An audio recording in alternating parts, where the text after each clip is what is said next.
teardrop campers. I wonder if they are really all that good for overlanding. And this is something that I have been thinking about for quite some time. So my current trailer setup, I live around my trailer, I cook around my trailer, and I sleep in a rooftop tent on top of my trailer. But, you know, the more I'm starting to see these teardrop campers out on the trail, the more I'm kind of thinking maybe that might be some of the way that I want to go. So, my good friend John, he's gone out with me a lot. We've been overlanding together for many years now. He picked up this teardrop camper, and I did just a small modification lift to it and threw some 31-inch tires on it, and he's been dragging it pretty much everywhere that we've been going. But he came to me and he said, "John, how can we make this thing better?" And I started looking at it and I said, you know, I've got some pretty cool ideas that would make this thing the ultimate teardrop trailer for overlanding. So he said, let's go. So let me show you guys how we're gonna turn this teardrop camper into the ultimate overlanding teardrop camper.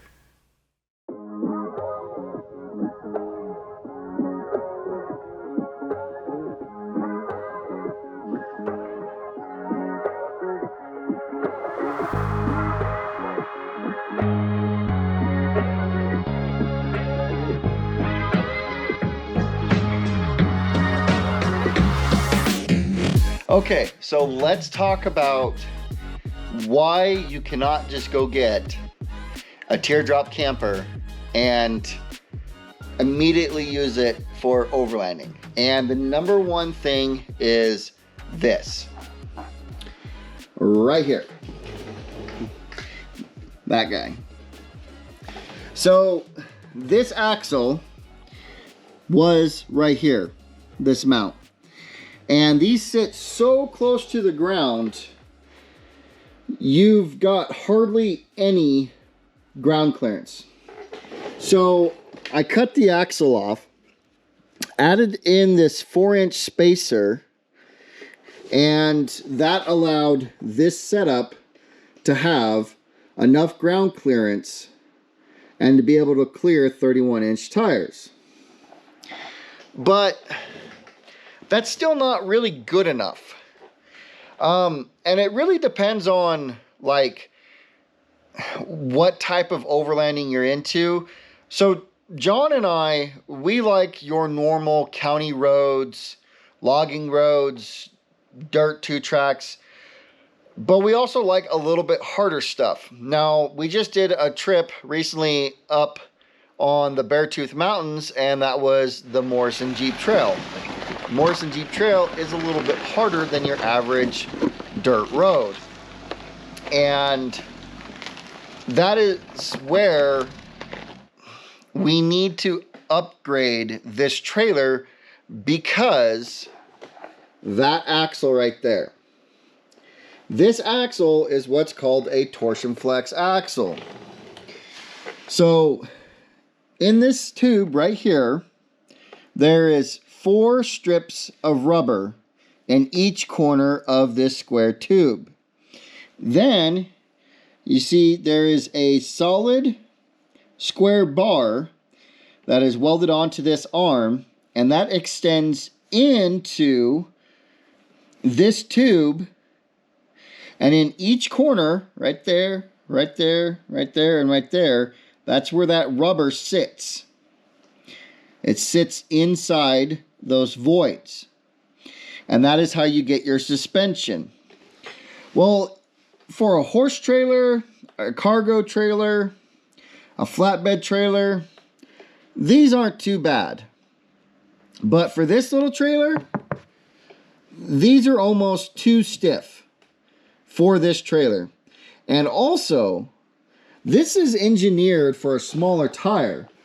So when you start getting a larger tire, and even a 31-inch tire starts really stressing this axle right here.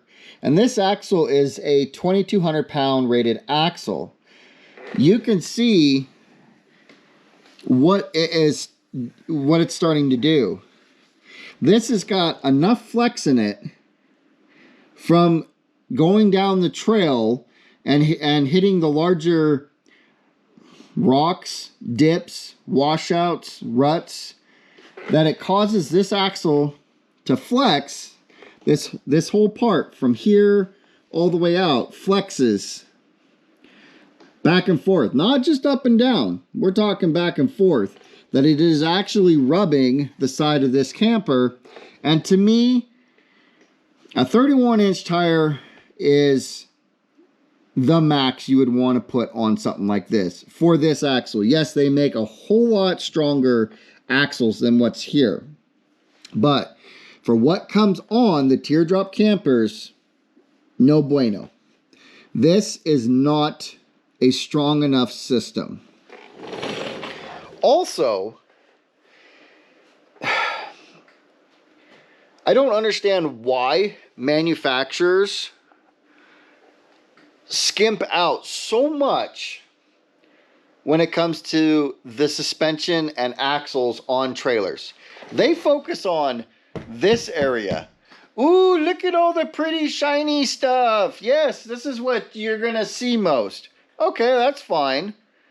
But why would you focus all your attention on this and then you go extremely cheap on that, and then the next thing you know, what they're focusing on and what they're charging you up the butt for is going to crap because they went extremely cheap on the suspension and the axles, and then it's now destroying this part.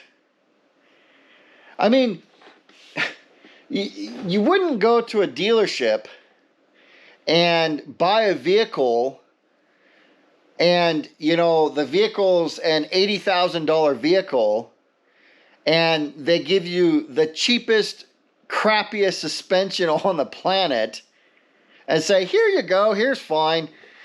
It's fine, it'll do just fine down the road. No, it's just, they don't do that because it'll destroy the vehicle, and then it comes to safety.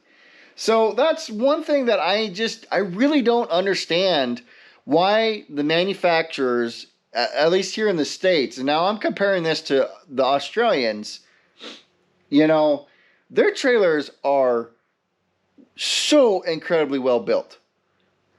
But it's just like here in the States, ooh, look at me, I've got this beautiful, oh yeah, look, it comes with that window, it comes with the AC, oh, that's the most important part, oh, don't forget your TV, gotta have your TV. And then we're gonna give you the cheapest frickin' suspension system on the planet. That just completely blows my mind. So, I'm going to make this thing better. I'm going to make this thing incredible. And I'm going to offer this conversion to you guys. Yes, I am filming this whole build series. And then when I am done doing this build series, I'm going to offer it to the public as a conversion that I will do. I might eventually have somebody else do the work for me, but it has to be under my strict guidelines and my quality is high. But I'm going to offer this conversion kit to you guys so you can have your camper converted into the most ultimate teardrop camper. How's that sound, right? Pretty sweet in my book. So, let's just dive into this, and I'm going to share with you guys what I'm going to be doing. And yeah, let's just make this thing Rubicon worthy. Now, I don't know if I'll ever be able to do the Rubicon, but hey, what if it could? How badass would that be? So, anyways, let me show you guys what I'm going to be doing. Alright, to kick this project into gear, I need to get rid of this old axle. And to do that, I just need to remove 2 bolts on each side of the axle that holds it up tight against the frame. Another reason why I'm doing this conversion to John's camper is because when he was driving through town about a year ago, somebody sideswiped his trailer, causing the axle to get bent just slightly on the passenger side. And instead of replacing it with another torsion flex, this is where we thought we would make the improvements. The next step was to remove the spacer lift that I welded on a while back, and that was done by grinding out the stitch welds holding it to the frame. Overall, it was fairly easy to remove, with a few taps from the hammer, of course.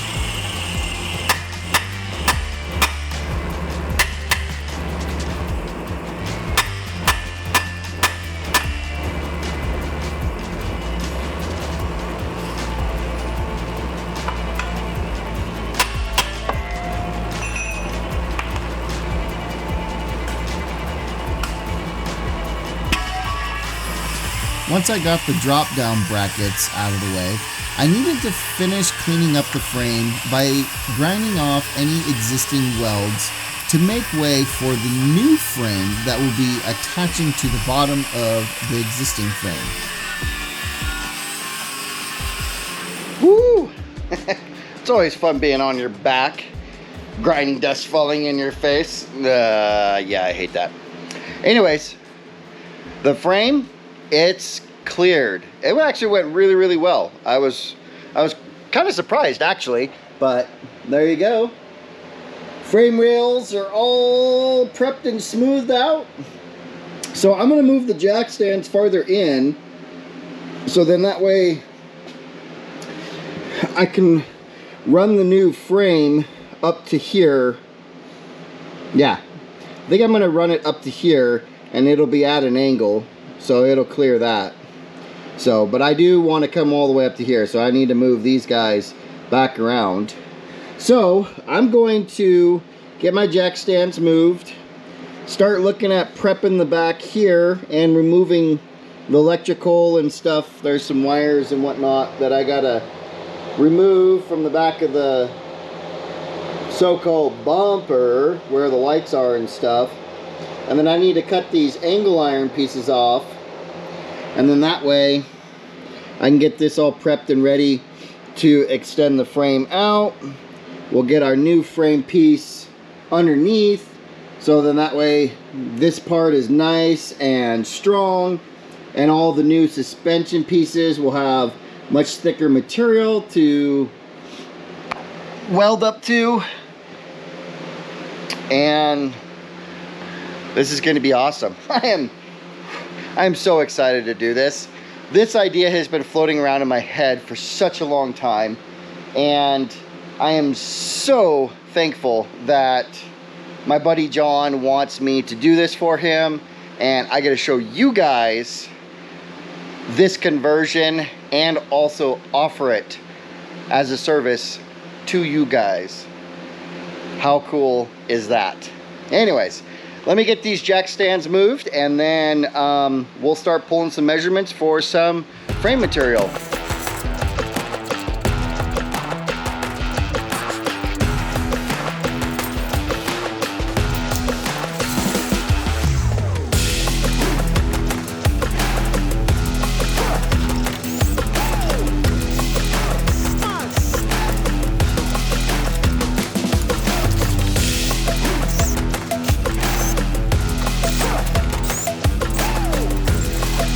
In order to remove the factory bumper, I decided it'd be best to separate the body from the frame. That way I would have the clearance in order to cut the material out without damaging the body itself. Also, that additional clearance will allow me to weld 100% around the new frame.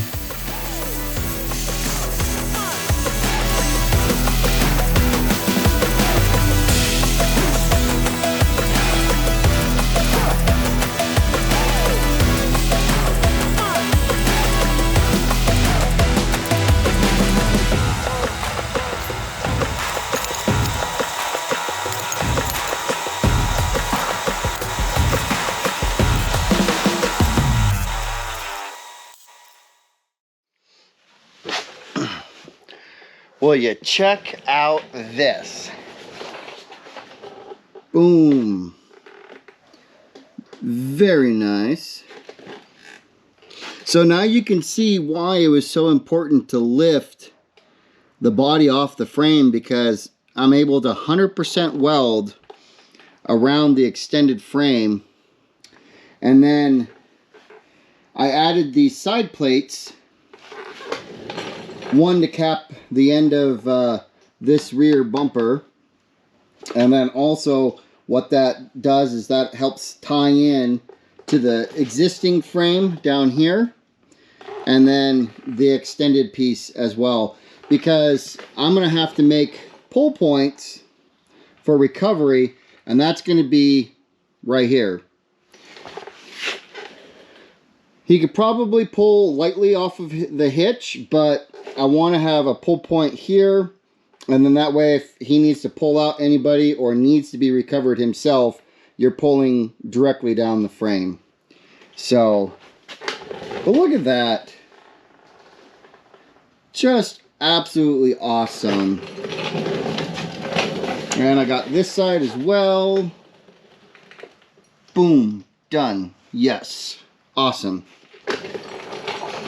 All right, so next step, I'm gonna let this cool down a little bit, and then I'm going to paint the top side of the frame, just because I don't want it to be bare metal when I go to put the body back down, because it'll just rust away, and that's no bueno, not cool.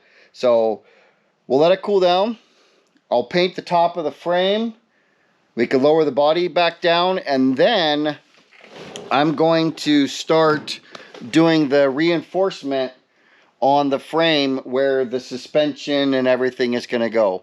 Because again, the main frame is only 1/16 of an inch thick, and so I want to put this 2x3 1/8 inch wall tubing up underneath it.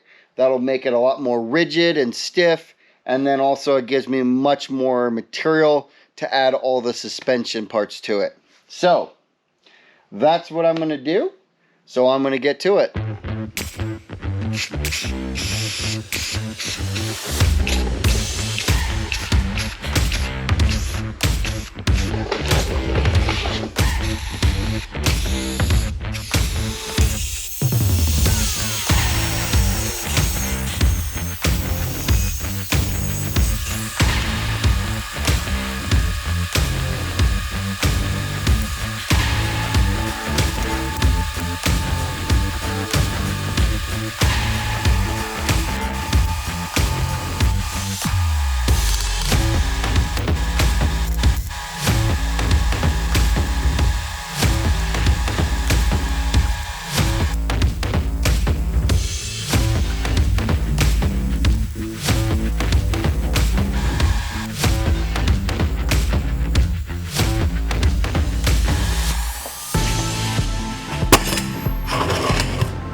Well, I went ahead and made up a whole bunch of these plates. And it's 4x6 by 1/8 inch. And my reason for making these is because I got the new subframe welded on pretty good, but just for some extra insurance, I want to do more. And there you go. There's the subframe stitch welded on. And you could do 100% weld, but the only problem with the 100% is it's really going to distort the frame, and I don't want to do that. I want to keep it straight as possible. So that's why I made these plates, because those plates are going to go like that over where I welded on the 6-inch sections. And that will really help tie it in and distribute the load into the existing frame. Is it a little bit of overkill?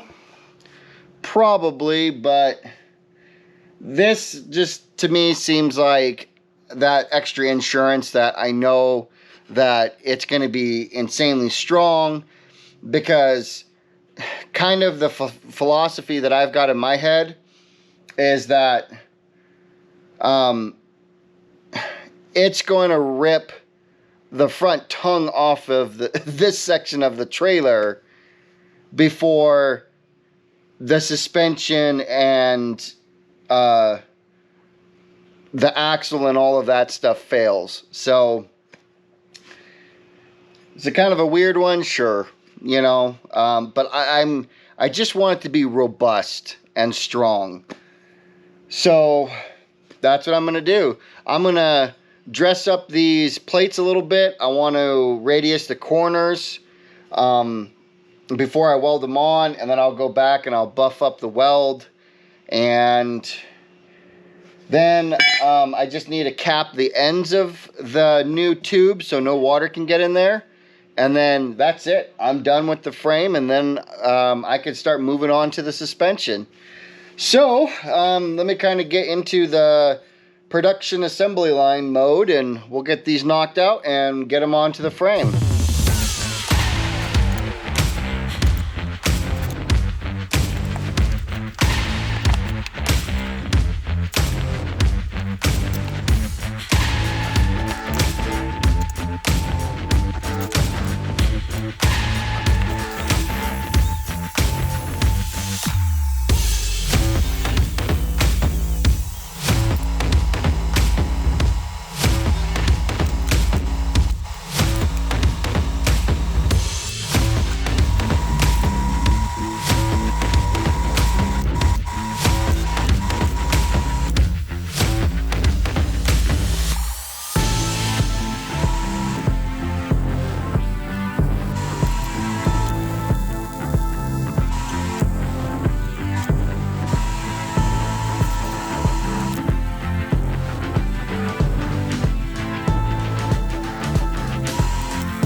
You know, I really like it when what I've got up here ends up turning out absolutely freaking amazing.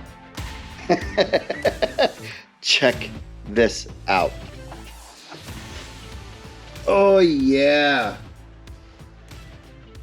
Frame is plated. I went ahead and did 3 locations on the frame. This is going to give that extra tie-in assurance. I capped the ends of the new frame, and boom. That is not going to go anywhere. I've got the front capped and tapered. Now I did these fish plates on both sides of the frame, inside and out. And just a little quick tip. If you need to do a plate like this on your frame, never do square corners. Always do round corners. Because when you do round corners, the chances of it stressing and cracking out is a whole lot less than if you were to do a square corner. And that philosophy I learned with aeronautical. If you look at the majority of all of the structural parts on an airplane, they're never square corners. They're always radiused. Even on a part that, let's say, looks like a perfect 90 degree and it's all machined out, right? Well, in that corner, there might be a 30 thousandths, 50 thousandths radius down in that corner, because if you got a sharp 90 degrees, that's where it's going to crack. So, a little quick tip. Radius your plates, and that'll prevent it from cracking out. Well, that's the frame, my friends. I've got the rear extended with a whole new bumper. I did the new subframe, ready for the suspension, and This is going to be awesome. I am going to put in some bracing for the rear hitch, but I'm not going to do that until I get the hitch mounted, and I'm not going to mount the hitch until I start doing the tube work to give it a rear bumper, and so I'm just going to do that later.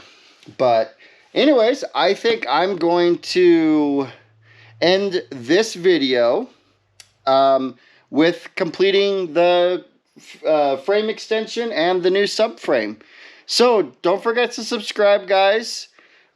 You're not going to want to miss this. This is going to be such a kick butt build, and I think you're really going to enjoy it. There's a good percentage of you that are watching my stuff, but you're not subscribed. Hey, it doesn't hurt you, but it helps me, so why don't you subscribe for me?